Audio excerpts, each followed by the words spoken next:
alive. I am reading out of the Laird and the Lady. It is a novel by Joan Marshall Grant, her one fictional book, which starts in a romantic French chateau where the Laird meets the Lady, and the Lady is an American millionaires, and she travels incognito. Anyway, they run into each other under quite funny circumstances, really. And we are now in chapter 8, Equipage. Equipage meaning crew. Torbayon was in the saddle room polishing harness. His only regret was that Ponos, the chauffeur, was not here to see him acting both as coachman and as host to the English guests. The journey to Macon must be undertaken with fitting dignity, and for this nothing less than the landau would be suitable.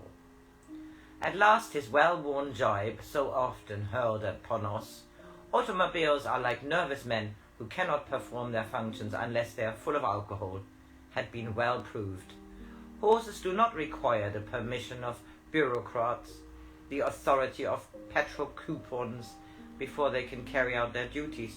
He hated cars with an intensity surpassed only by his feeling for the Germans.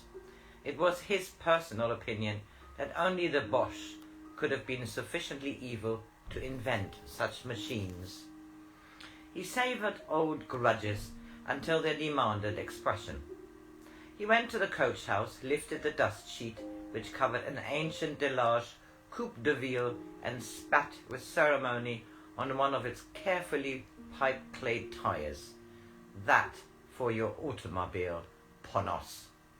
Satisfied that he had won the argument, though his opponent remained invisible except to the inward eye of cherished enmity, he filled a measure with corn and went to the loose box to confer with Delphine, the bay mare who was the last survivor of the stables over which Torbayon used to rule as a benevolent autocrat. Delphine munched placidly while she was groomed with an intensity which she had not experienced for several years. Sweat had soaked through Torbayon's shirt before the final gloss was achieved. He stood back to admire the success of his efforts, and then went into the adjoining loose box, cautiously to extract a bottle of eau de vie from the manga, where it had been concealed under hay. He took 2 mouthfuls, hesitated, and decided that he might require a little more after he had enjoyed a few moments' rest.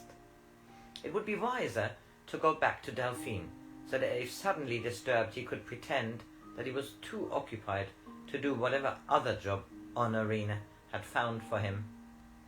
Surely he deserved the rest. Had he not been polishing the landau since dawn?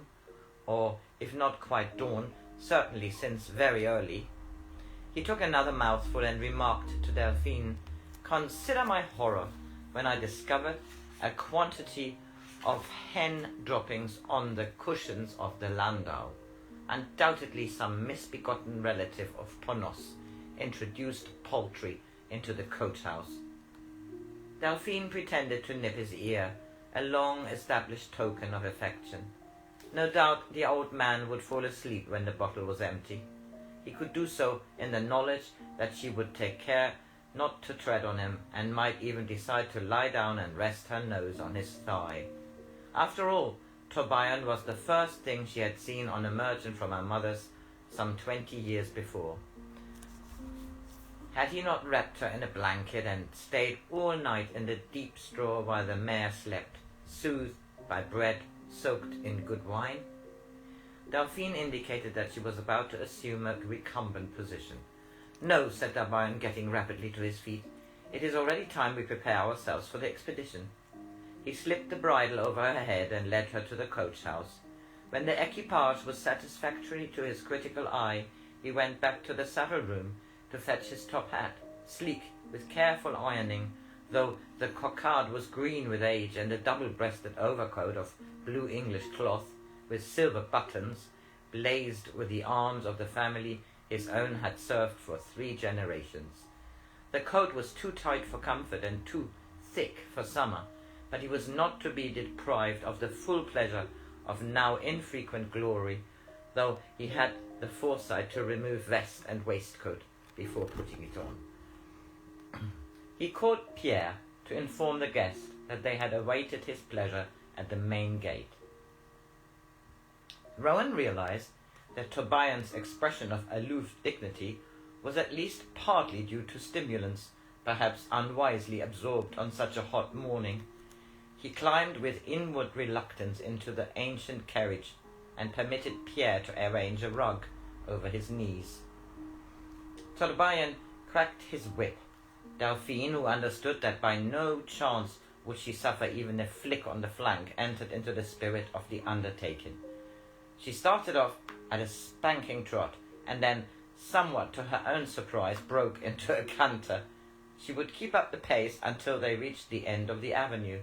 From long experience, she knew there would be several pleasant halts on the road by which she conducted Torbayon every second market day. Frequently, she brought him home on her own initiative, while he snored placidly behind her. So that was chapter 8. Chapter 9 is entitled All Forlorn, and I shall read that later.